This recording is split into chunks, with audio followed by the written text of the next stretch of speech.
Hello friends, welcome to our channel. आज हम देखेंगे RSM SSB Rajasthan lab assistant की, राजस्थान प्रयोगशाला सहायक की क्या सैलरी रहती है और राजस्थान में लैब असिस्टेंट के फॉर्म कब आएंगे।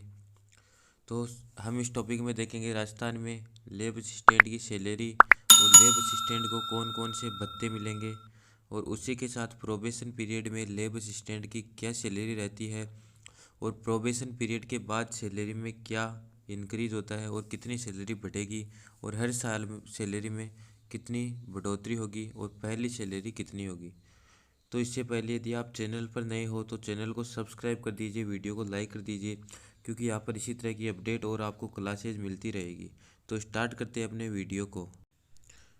तो सबसे पहले हम बात करते हैं कि लैब असिस्टेंट के ग्रेड पे कितना होता है। तो लैब असिस्टेंट का जो ग्रेड पे होता है वो होता है 2800 रुपये। 2800 रुपये ग्रेड पे होता है, और पे बैंड जो होता है वो होता है आपका 5200 से 20,200 रुपये। तो हम दोबारा देख लेते हैं। जो ग्रेड पे होता है वो 2800 रुपये होता है, और जो पे बैंड होता है वो 5200 से लेकर 20,200 रुपये आपका होता है। उसके बाद जो आपका लैब असिस्टेंट की जो जॉब काउंट होती है वो होती है आपके लेवल 8 में। लेवल 8 में आपके काउंट होती है 7th पे कमीशन के अनुसार। फिर देखते हैं प्रोबेशन पीरियड के दौरान इसकी सैलरी क्या होती है। प्रोबेशन पीरियड या ट्रेनिंग पीरियड इसे आप बोल सकते हो। जो स्टार्टिंग के आपके 2 साल के होते हैं उन्हें प्रोबेशन पीरियड बोलते हैं।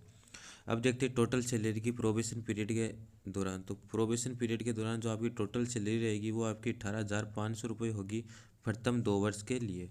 अब देखते हैं इसमें क्या कटौती होती है। तो इसमें जो कटौती होती है वो एनपीएस के तहत 10% की कटौती होती है। तो अगर हम 18,500 का 10% निकालते हैं तो आपके 1850 रुपये हो गए।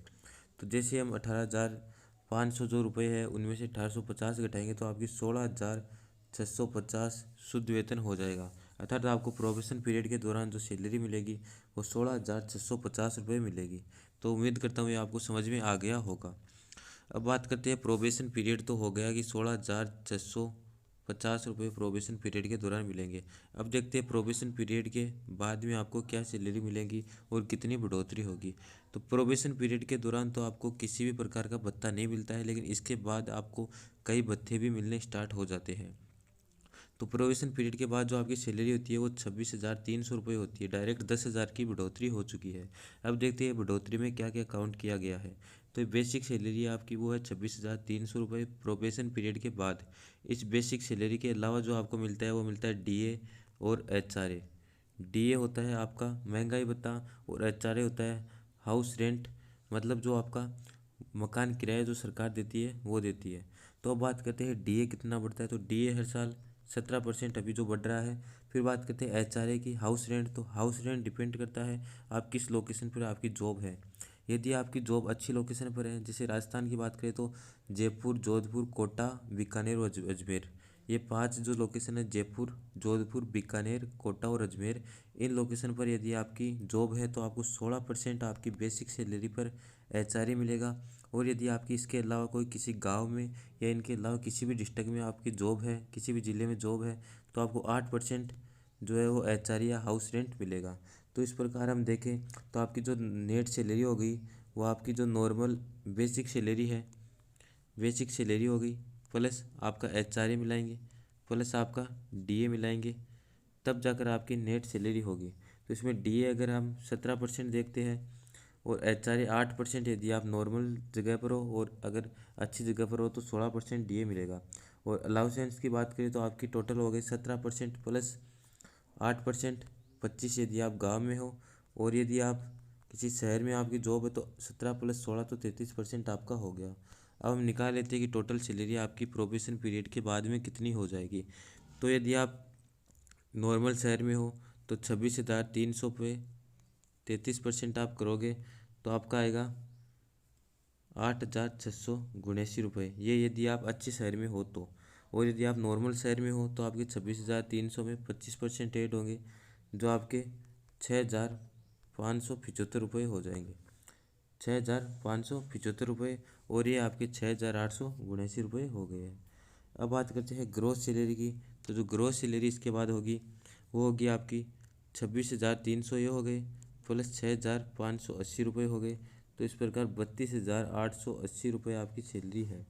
अब इस 32,880 रुपये जो है, इसके बाद हम देखते हैं यदि आपकी नॉर्मल शहर में है तो 26,300 प्लस 8,780 जब करेंगे तो 34,980 की सैलरी रह जाएगी। लास्ट में आपको तीनों का कैलकुलेशन बताऊंगा। अभी अगर कैलकुलेशन समझ में नहीं आए तो कोई दिक्कत नहीं है, क्योंकि ये आपको सही अच्छे से समझाना ज़रूरी था, ताकि आपको पता चले किस प्रकार सैलरी बढ़ती है और हर साल कितनी सैलरी बढ़ती है। अब बात करते हैं इसमें भी 10% वही आपका NPS कटौती होगा, जो बेसिक प्लस DA का 10% है, तो 30,080 रुपये हो गए हैं। अब देखते हैं SI भी करता है प्रोबेशन पीरियड के बाद में। SI स्टेट इंश्योरेंस जिसे बोलते हैं, स्टेट बीमा, जिसके 700 रुपये के लगभग करते हैं। तो इस प्रकार अब देखते हैं सबसे इंपॉर्टेंट टॉपिक आ गया है कि नॉर्मल सैलरी कितनी रहेगी। तो आपकी जो नेट सैलरी रहेगी वो रहेगी 29,100 रुपये, यदि आप किसी गाँव या शहर में हो। और यदि आप किसी 5 जो मैंने शहर बताए हैं, दोबारा बता देता हूँ, जयपुर, जोधपुर, अजमेर, कोटा और बीकानेर, इनमें यदि आपकी जॉब है तो 31,100 रुपये आपको सैलरी मिलेगी, और नॉर्मल में है तो आपकी 29,100 रुपये आपकी सैलरी रहेगी। अब बात करते हैं फर्स्ट ईयर की सैलरी। मैंने आपको बता दी है कि जो आपकी नॉर्मल है वो 29,100 और बाद में है 31,100 प्रोबेशन पीरियड के बाद में। प्रोबेशन पीरियड की सैलरी मैंने आपको बता दी है 26,300 रुपये है, और प्रोबेशन पीरियड के बाद आपकी नॉर्मल शहर में है तो 29,100, 5 शहरों में है तो 31,100। और फर्स्ट ईयर के बाद देखते हैं सेकेंड ईयर में आपका कितना बढ़ता है। तो सेकेंड ईयर में आपका हर साल 3% इंक्रीज होता है, जो कि सेकेंड में आप देखोगे तो इनका 3% जैसे ही आप निकालोगे तो आपका फर्स्ट ईयर में 26,300, तो सेकेंड ईयर में 27,100 आपकी हो जाएगी, और जैसे ही तीसरा साल होगा तो 27,900 रुपये आपकी सैलरी हो जाएगी। तो उम्मीद करता हूँ आपको सैलरी का कैलकुलेशन अच्छे से समझ में आ गया होगा। फिर भी कोई डाउट हो तो कमेंट कर सकते हो। हमारे व्हाट्सअप नंबर जो स्क्रीन पर